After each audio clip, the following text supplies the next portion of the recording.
നമസ്കാരം, ഭാരത് ലൈവിലേക്ക് സ്വാഗതം. നമസ്തേ പ്രശാന്ത്. നമസ്തേ.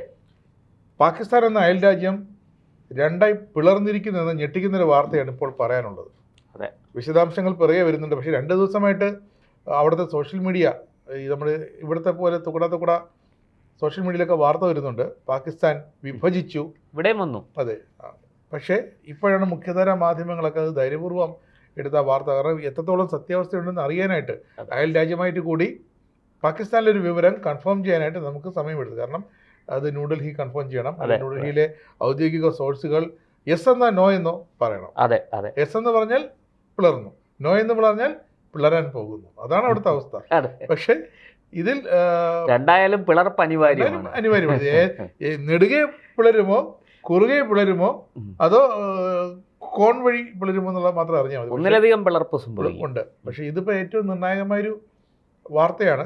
അതിൻ്റെ കൂടുതൽ വിവരങ്ങൾ എന്തൊക്കെയാണ്? അതായത് ഈ പാകിസ്ഥാനിൽ നേരത്തെ പറഞ്ഞതുപോലെ ഈ ഇന്ത്യയിൽ തുക്കടെ ഗ്യാങ് ഇന്ത്യയെ വിഭജിക്കാൻ വേണ്ടിയിട്ട് വലിയ പദ്ധതികൾ ആസൂത്രണം ചെയ്ത് ഈ പാകിസ്ഥാൻ്റെ അമേരിക്കയുടെയൊക്കെ സഹായത്തോടു കൂടി ഇവിടെ വലിയ കുത്തിത്തിരിപ്പൊക്കെ ഉണ്ടാക്കിക്കൊണ്ടിരുന്നു. ഈ തുക്കടെ ഗ്യാങ് പക്ഷേ ഈ സമയം കൊണ്ട് പാകിസ്ഥാൻ പിളർന്നു എന്നുള്ളതാണ് തുക്കടെ ഗ്യാങ്ങിന് കിട്ടിയ ഏറ്റവും വലിയ തിരിച്ചടി. അത് ഇപ്പോൾ സംഭവിച്ചിരിക്കണം എന്താണെന്ന് വെച്ചാൽ, പാകിസ്ഥാൻ 4 കഷ്ണങ്ങളായിട്ട് പിളരാൻ നിൽക്കുകയാണ്. ഒന്ന്, നമുക്കറിയാം, പാക് ഒക്കുപ്പൈഡ് കാശ്മീരിൽ വലിയ പ്രശ്നങ്ങൾ നടക്കുന്നു. 2, ഈ ഖൈബർ പഖ്തൂൺഖ്വ പ്രവിശ്യ അഫ്ഗാനോട് ചേരാൻ തയ്യാറെടുത്ത് നിൽക്കുന്നു. ആ അതിർത്തിയിൽ പാക് പൗരന്മാരെ പാക് സൈന്യം തന്നെ വ്യോമാക്രമണം നടത്തി കൊല്ലുന്നു. തിരിച്ചറിയാൻ പറ്റുന്നില്ല. അത് അതിർത്തിയാണ്, എല്ലാം ഒരുപോലെ ഇരിക്കുന്നു. മാത്രമല്ല, വളരെ കൃത്യമായിട്ട് അവിടെ ഈ അഫ്ഗാൻ പ്രവിശ്യയോട് വളരെയധികം അടുത്ത് നിൽക്കുന്ന ഒരു ജനവിഭാഗമാണുള്ളത്. സ്ത്രീകളെയും കുട്ടികളെയും. അതെ അതെ അതെ, കഴിഞ്ഞ ഒരു 6 മാസമായിട്ട് നിരന്തരം ആക്രമണം നടത്തിക്കൊണ്ടിരിക്കുകയാണ്. ഇതിനെല്ലാം പുറമെയാണ് ഇവിടെ ബലൂചിസ്ഥാനിൽ ബലൂച്ച് ലിബറേഷൻ ആർമിയുടെ നേതൃത്വത്തിൽ നടക്കുന്ന പോരാട്ടം. അതാണ് പാകിസ്ഥാൻ ഏറ്റവും വലിയ തലവേദനയായിരിക്കുന്നത്. അതുമാത്രമല്ല, ഈ ബലൂച്ച് ലിബറേഷൻ ആർമി കഴിഞ്ഞ എത്രയോ കാലമായിട്ട് നിരന്തരം അവിടെ പാകിസ്ഥാൻ സൈന്യത്തിനെതിരെ, പോലീസിനെതിരെ, ഭരണകൂടത്തിനെതിരെയൊക്കെ വലിയ രീതിയിലുള്ള കായികമായ ആക്രമണങ്ങൾ തന്നെ നടത്തി പോരുകയാണ്, മുന്നോട്ട് പോവുകയാണ്. തീപ്പൊരി പുലികളാണ്, നമ്മൾ വിചാരിക്കുന്ന പോലെയൊന്നുമല്ല. ട്രെയിനൊക്കെയാണ് ആക്രമിച്ച് അങ്ങ്. ഇതിനൊരു മറ്റൊരു ആഗോള രാഷ്ട്രീയവുമായിട്ട് മറ്റൊരു ബന്ധമുണ്ട്. അതിലേക്ക് ഞാൻ വരാം. അതിനു മുമ്പ് അവിടെ എന്താണ് സംഭവിച്ചുകൊണ്ടിരിക്കുന്നത് എന്നാണ് നമ്മൾ ആദ്യം മനസ്സിലാക്കുന്നത്. നമ്മുടെ വന്ദേമാതരം ഇടയ്ക്കിടയ്ക്ക് മുഴങ്ങി കേൾക്കുന്ന പ്രവിശ്യയാണ്. പ്രവിശ്യ സർക്കാർ അവർ വന്ദേമാതരവും നമ്മുടെ ജനഗണമനയൊക്കെ ആലപിക്കുന്ന ഒരു തരത്തിലേക്ക്. ഈ ബലൂചിസ്ഥാൻ, നമുക്കറിയാം, ബലൂചിസ്ഥാൻ വളരെ പണ്ട് തൊട്ടേ ധാരാളം സ്വർണ്ണ ഖനികളുള്ള, ചെമ്പ് ഖനികളുള്ള 1200 കൽക്കരി ഖനികൾ മാത്രം വരും. 1200 കൽക്കരി ഖനികളുള്ള 150-ലധികം പ്രകൃതിവാതക പാടങ്ങൾ എന്ന് പറയുമ്പോൾ നിസ്സാരമല്ല. അമേരിക്ക അതിൽ കണ്ണുവെച്ചത് കൊണ്ടാണ് ഈ പാകിസ്ഥാൻ അമേരിക്കയുമായിട്ട് അവിടെ ട്രംപിൻ്റെ അടുത്ത് പോയി ഉണ്ണാൻ ചെന്ന അസിം മുനീർ ബലൂചിസ്ഥാൻ മുഴുവനായിട്ടും അമേരിക്കയ്ക്ക് അടിയറ വച്ചു എന്നുള്ളതാണ് സത്യം. പക്ഷേ ബലൂചിസ്ഥാനിലെ ജനങ്ങളത് സമ്മതിക്കണ്ടേ? തീർച്ചയായിട്ടും ബലൂചിസ്ഥാനിലെ പൗരന്മാർ അത് സമ്മതിക്കണ്ടേ? അവരത് സമ്മതിക്കുന്നില്ല. അത് മാത്രമല്ല, ഈ ബലൂജികൾ പാക് പോലീസിലും പാക് സൈന്യത്തിലുമൊക്കെ ഉണ്ടായിരുന്നു. അവർ കൂട്ടത്തോടെ രാജിവെച്ച് കഴിഞ്ഞു. ഈ ബലൂചിസ്ഥാനിൻ്റെ ഒരു വിമോചന പോരാളി, ബലൂച്ച് ലിബറേഷൻ ആർമിയുടെ തലവൻ ഒരാളുണ്ട്, മിർ യാമിർ. ഈ മിർ അവിടെ നടത്തിയിരിക്കുന്ന ഒരു പ്രഖ്യാപനം, അന്താരാഷ്ട്ര സമൂഹം ഇതിനെ അംഗീകരിക്കണം. ഞങ്ങൾ പാകിസ്ഥാനിൽ നിന്ന് വേർപെട്ടു, ഞങ്ങൾക്ക് സ്വന്തമായിട്ടിപ്പോൾ രാജ്യമുണ്ട്, സ്വന്തമായിട്ട് ദേശീയ പതാകയുണ്ട്, ദേശീയ ഗാനമുണ്ട്, ഞങ്ങൾക്കൊരു കറൻസിയുമുണ്ട് എന്നാണ്. അപ്പോൾ ഈ 3 കാര്യങ്ങളും നിലവിൽ വന്നു കഴിഞ്ഞു. അതുകൊണ്ട് അവർ UN-ന് ഒരു കത്ത് കൊടുത്തിട്ടുണ്ട്, ബലൂചിസ്ഥാനെ സ്വതന്ത്ര രാഷ്ട്രമായി അംഗീകരിക്കണം. ഈ കത്തിൻ്റെ കോപ്പി 2 ദിവസം മുമ്പ് തന്നെ നമ്മുടെ സോഷ്യൽ മീഡിയയിൽ വന്നു കഴിഞ്ഞു. പക്ഷേ ഇത് എല്ലാവർക്കും ഒരു ഭയമുണ്ടായിരുന്നു, ഈ വാർത്ത ശരിയാണോ? എന്നാൽ ഈ സോഷ്യൽ മീഡിയയിൽ വരുന്ന വാർത്തയ്ക്ക് പലപ്പോഴും ആധികാരികത ഉണ്ടാവില്ല, ഇതിൻ്റെ സോഴ്സ് ക്ലിയർ ആയിരിക്കും. AI കൂടെ വന്നതുകൊണ്ട് ഇതൊക്കെ എന്തും ജനറേറ്റ് ചെയ്യാം. അങ്ങനെ ഒരു ഇത് ഇപ്പോൾ ഏറ്റവും ഒടുവിൽ നമ്മുടെ മാധ്യമങ്ങൾ, മുഖ്യധാരാ മാധ്യമങ്ങൾ, ന്യൂസ് 18 പോലെയുള്ള ചാനലുകൾ ഈ വാർത്ത സംപ്രേഷണം ചെയ്യുന്നു. അതുകൊണ്ടാണ് നമ്മളിപ്പോൾ ചർച്ച ചെയ്യാം എന്ന് തീരുമാനിച്ചത്. സത്യത്തിൽ ഇത് 2 ദിവസം മുമ്പ് തന്നെ ശ്രദ്ധയിൽപ്പെട്ടതാണ് എൻ്റെ. അപ്പോൾ ഇവർ ഈ ബലൂചിസ്ഥാൻ ഇങ്ങനെയെല്ലാം പറഞ്ഞുകൊണ്ട് രംഗത്ത് വന്നിരിക്കുന്നു. പാകിസ്ഥാനുമായിട്ട് ഞങ്ങൾക്കൊരു ബന്ധവുമില്ല. പാക് സൈന്യം, പാക് വ്യോമസേന പരിപൂർണമായിട്ടും സൗദിയിലാണിപ്പോൾ. ഈ സൗദിയിലാണ്. ഇവിടെ കുറച്ച് ആക്രമണങ്ങൾ ഇപ്പോൾ ഈ ഖൈബർ പക്തൂൺഖ്വയിൽ പാക് വ്യോമസേനയുടെ ആക്രമണം കുറഞ്ഞിട്ടുണ്ട്. കാരണം എന്താണെന്ന് വെച്ചാൽ സൗദിയിലേക്ക് പോയിരിക്കുക ഈ സൈന്യം. അവർ തമ്മിൽ സൗദിയെ ആരെങ്കിലും ആക്രമിച്ചാൽ പാകിസ്ഥാൻ തിരിച്ചടിക്കും, പാകിസ്ഥാനെ ആരെങ്കിലും ആക്രമിച്ചാൽ സൗദി തിരിച്ചടിക്കാൻ വരും. ഇങ്ങനെ ഒരു കരാർ ഉണ്ടാക്കിയിട്ടുണ്ട്. സൗദിക്ക് വലിയ സൈന്യമൊന്നുമില്ല. സൗദിയെ സംബന്ധിച്ചിടത്തോളം പാകിസ്ഥാനെ കൂട്ടുപിടിക്കുക എന്ന് മാത്രമേ അവർക്ക് ഈ കാര്യത്തിൽ ചെയ്യാനുള്ളൂ. അല്ലെങ്കിൽ ഇന്ത്യയുടെ സഹായം തേടാം, അങ്ങനെയൊക്കെ ഉള്ളൂ. പിന്നെ അമേരിക്കൻ ബേസ് അവിടെ ഉണ്ട്. എങ്കിലും സൗദിയുടെ സൈന്യം എന്ന് പറഞ്ഞ് ഇടപെടാൻ കഴിയുന്ന ഒരു സൈന്യം വേണം. അതിനാണ് അവർ പാകിസ്ഥാനെ കൂട്ടുപിടിച്ചിരിക്കുന്നത്. അപ്പോൾ ഈ വാടകയ്ക്കെടുത്തു. അതാണ് കാശ് കൊടുത്ത് വാടകയ്ക്കെടുത്തു. ഇവിടെ പാക് ഒക്യുപ്പൈഡ് കാശ്മീരിൽ വലിയ പ്രക്ഷോഭം നടക്കുന്നു. അവിടെ എത്ര പേര് മരിച്ചു എന്ന് ഇപ്പോഴും വ്യക്തമല്ല. 25 പേരെന്ന് പറയുന്നു, 22 പേരെന്ന് പറയുന്നു, 40 പേരെന്ന് പറയുന്നു. അവിടെ ജനാധിപത്യപരമായ സമരത്തെ പക്ഷേ പാക് പോലീസും പാക് പട്ടാളവും ചേർന്ന് ക്രൂരമായി അടിച്ചമർത്തുകയാണ്. അവർക്ക് ഭക്ഷണമില്ല, കുടിക്കാൻ വെള്ളമില്ല, വിദ്യാഭ്യാസത്തിനുള്ള സൗകര്യമില്ല, ചികിത്സിക്കാൻ ആശുപത്രികളില്ല. അങ്ങനെ നരകയാതനയാണ് അവരനുഭവിക്കുന്നത്. ആ നരകയാതനയിൽ നിന്ന് മോചനം നേടിയാണ് അവർ തെരുവിലിറങ്ങിയിരിക്കുന്നത്. അപ്പോൾ അതൊരു വശത്ത് വലിയൊരു പ്രക്ഷോഭമായിട്ട് മുന്നോട്ട് പോകുന്നു. ഖൈബർ പക്തൂൺഖ്വ, ഇപ്പുറത്ത് ബലൂചിസ്ഥാൻ എന്ന് പറയുന്നത് ഒരു വലിയ ഏരിയയാണ്. മാത്രമല്ല നമ്മുടെ ഗ്വാദർ തുറമുഖം ബലൂചിസ്ഥാനിലാണ് വരുന്നത്. അപ്പോൾ ഇതിനകത്ത് ഇനിയിപ്പോൾ ഇവിടെ ഒരു വലിയ വിഷയമുള്ളത്, ഇനി അതിൻ്റെ നമ്മൾ ആഗോള രാഷ്ട്രീയവുമായിട്ട് അതിനെ ഒന്ന് ബന്ധിപ്പിച്ച് നോക്കണം. ഈ ബലൂചിസ്ഥാൻ ഇത്രയും വർഷങ്ങളായിട്ട് അവിടെ പ്രക്ഷോഭം നടക്കുന്നു, എതിർപ്പുണ്ട്. അവർ മുമ്പും പലപ്പോഴും ഞങ്ങൾ സ്വതന്ത്ര രാഷ്ട്രമാണെന്നൊക്കെ പ്രഖ്യാപിച്ചിട്ടുണ്ട്. പക്ഷെ അതൊക്കെ ഈ പ്രഖ്യാപനത്തിൽ മാത്രം ഒതുങ്ങി. ചായക്കോപ്പയിലെ കൊടുങ്കാറ്റെന്ന് പറയണ പോലെ അതങ്ങ് ഒതുങ്ങുമായിരുന്നു. പക്ഷെ ഇപ്പോൾ അവരിത്ര ശക്തമായിട്ടിങ്ങനെ രംഗത്ത് വന്നെങ്കിൽ അതിനൊരു കാരണമുണ്ട്. ഒന്നാമത്തെ കാരണം ഈ പാക് വ്യോമസേന ഇപ്പോൾ സൗദിയിലാണ്. ഈ സൗദി പാക് വ്യോമസേനയും പാക് പട്ടാളത്തെയും കൂട്ടുപിടിച്ചിരിക്കുന്നത് ഇറാനെ ആക്രമിക്കാനാണ്. അമേരിക്കയ്ക്കൊപ്പം ഇറാനെ ആക്രമിച്ച് കീഴ്പ്പെടുത്തണം. അത് തന്നെയാണ് അവരുടെ ഉദ്ദേശം. ഇപ്പുറത്ത് ഇതെല്ലാം ഇങ്ങനെ സംഭവിച്ചു കൊണ്ടിരിക്കുമ്പോൾ ഇപ്പുറത്ത് ബലൂചിസ്ഥാൻ ഇതൊരു പറ്റിയ അവസരമായിട്ട് കാണുന്നു. ശരിക്കും പാക് വ്യോമസേനയും പാക് സൈന്യത്തിൻ്റെ ഒരു ഭാഗവും സൗദിയോടൊപ്പം അമേരിക്ക ഉൾപ്പെടെ ഇറാനിൽ കുടുങ്ങിക്കിടക്കുന്നു. നേരത്തെ ഈ റഷ്യയെ അമേരിക്ക പൂട്ടിയത് അങ്ങനെയാണല്ലോ, ഉക്രൈൻ വാറിൽ കൊണ്ടിട്ട് കൊടുത്തു.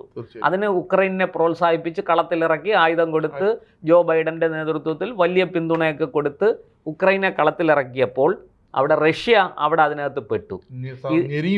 റഷ്യ അതിനകത്ത് ഞെരുങ്ങിയപ്പോഴാണ് ഇറാനെ കയറി ഇവർ അറ്റാക്ക് ചെയ്യാൻ തുടങ്ങിയത് അമേരിക്ക. കാരണം എന്താണെന്ന് വെച്ചാൽ റഷ്യ പെട്ടെന്ന് ഇറങ്ങൂല ഇതിൽ. അപ്പുറത്ത് ഉക്രൈനുമായിട്ട് അടി നടന്നുകൊണ്ടിരിക്കുകയല്ലേ. അതിൻ്റെ ഇടയിൽ ഇങ്ങോട്ട് വരാൻ റഷ്യ ബുദ്ധിയുള്ള ആരും ശ്രമിക്കില്ല. ഒരേ സമയം 2 പേരെടുത്ത് യുദ്ധം ചെയ്യണത് നല്ലതല്ലല്ലോ.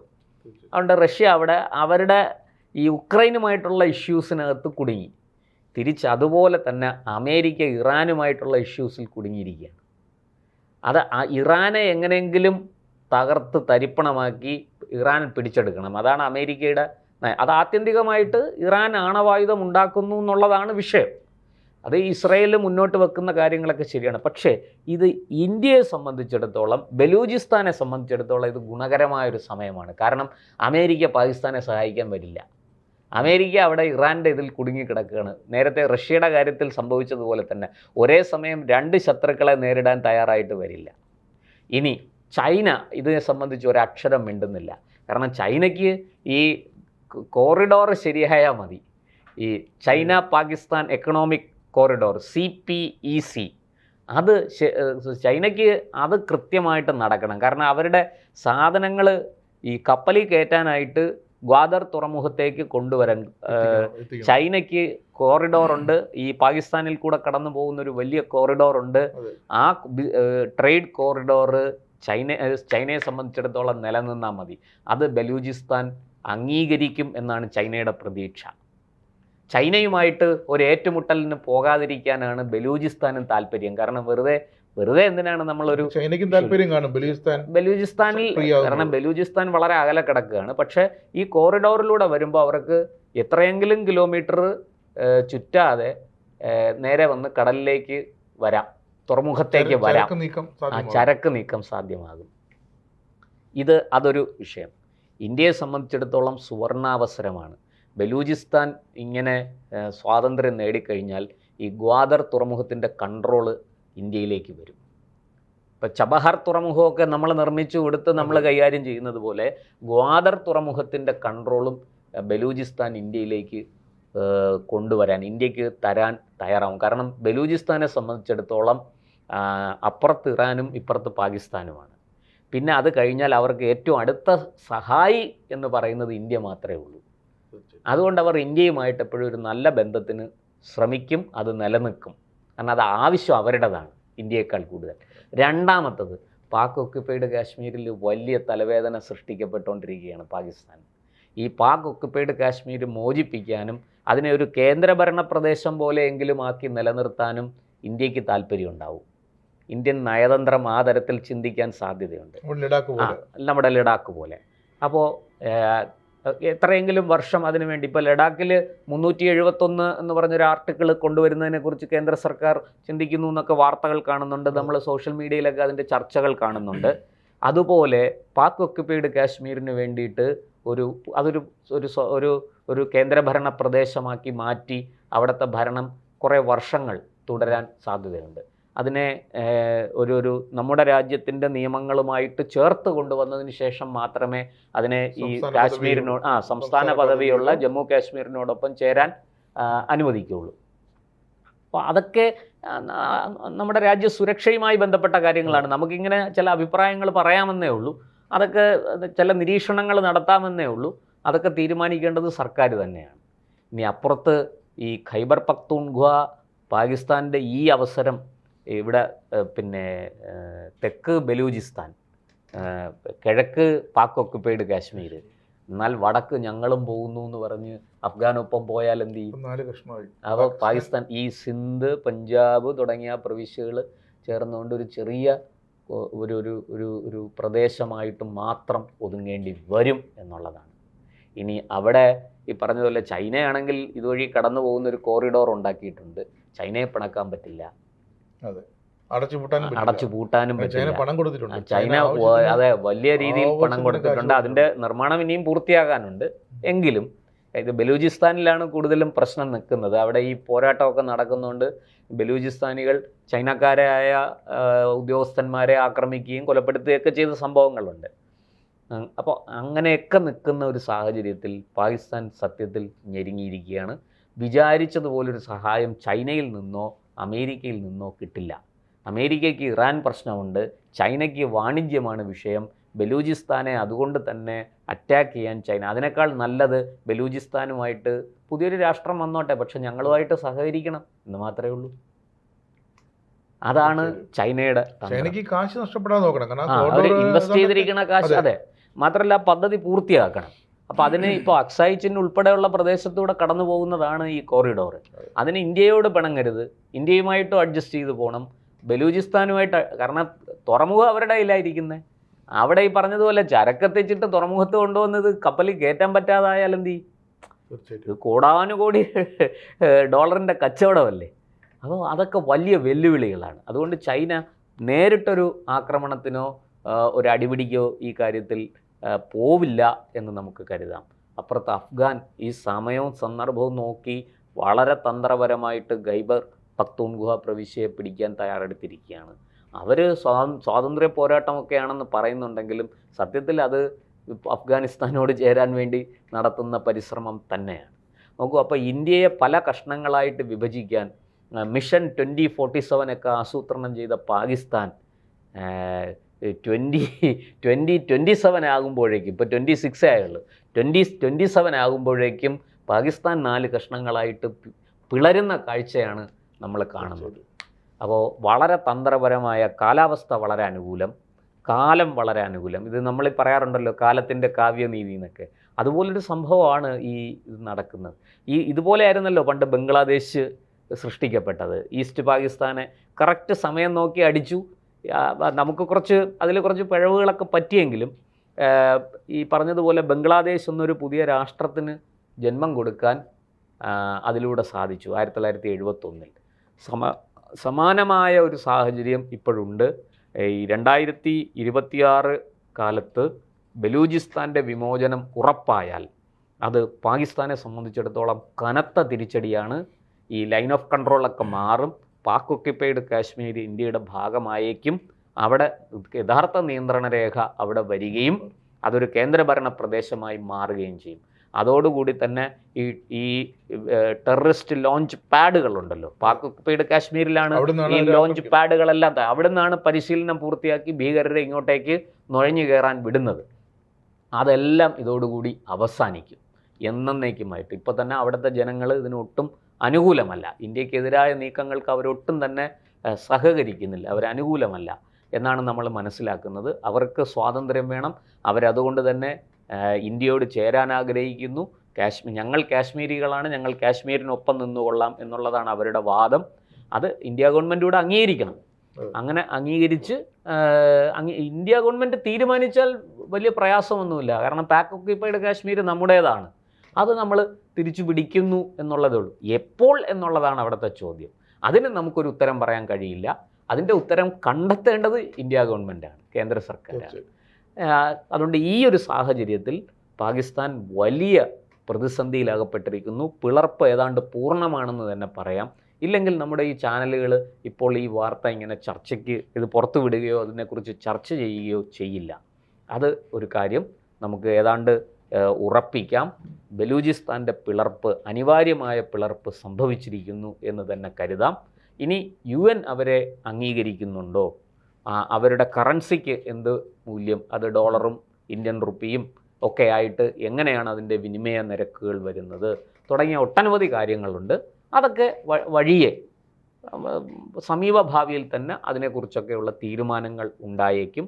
എന്തായാലും ബലൂചിസ്ഥാൻ ഇപ്പോൾ അവർ പറയുന്നത് ഞങ്ങൾക്ക് ആർമിയില്ല, ഞങ്ങൾക്ക് ടാങ്കറുകളില്ല, വലിയ വ്യോമസേന ഒന്നുമില്ല. പക്ഷേ ബലൂചിസ്ഥാനിലെ ജനങ്ങൾ ആഗ്രഹിച്ച ഈ മാറ്റം, ഞങ്ങളെ ഇനി ആരും കൊള്ളയടിക്കാൻ ഞങ്ങൾ നിന്നു കൊടുക്കില്ല. ബലൂചിസ്ഥാനിലെ ധാതു സമ്പത്ത് മുഴുവനും കൊള്ളയടിക്കുന്നത് പാകിസ്ഥാനാണ്. തിരിച്ച് ബലൂചിസ്ഥാന് ഏതെങ്കിലും തരത്തിലുള്ള വികസന പ്രവർത്തനങ്ങളോ പുരോഗതിയോ ആ നാടിനുണ്ടാകുന്നില്ല. അത് ആ നാട്ടിലെ ജനങ്ങൾ കടുത്ത അസംതൃപ്തരാണ്. അതുകൊണ്ട് തന്നെയാണ് അവർ ഈ ബലൂചിസ്ഥാൻ ലിബറേഷൻ ആർമി എന്ന് പറഞ്ഞ് BLA എന്ന് പറയുന്ന ഒന്ന് രൂപീകരിച്ചുകൊണ്ട് അവർ പാകിസ്ഥാനെതിരെ ഒരു സായുധ പോരാട്ടത്തിന് തന്നെ ഇറങ്ങിയിരിക്കുന്നത് അതുകൊണ്ടാണ്. എന്തായാലും ഇന്ത്യയെ 4 കഷ്ണങ്ങളാക്കാൻ വന്ന ഈ തുക്കടെ ഗ്യാങ്, അതിൻ്റെ ബുദ്ധി കേന്ദ്രമായ പാകിസ്ഥാനും അതിൻ്റെ ചാരസംഘടന ISIയും ഒക്കെ ഞെട്ടിത്തരിച്ചിരിക്കുകയാണ് ബലൂചിസ്ഥാൻ്റെ ഈ വിമോചന പ്രഖ്യാപനത്തിലൂടെ.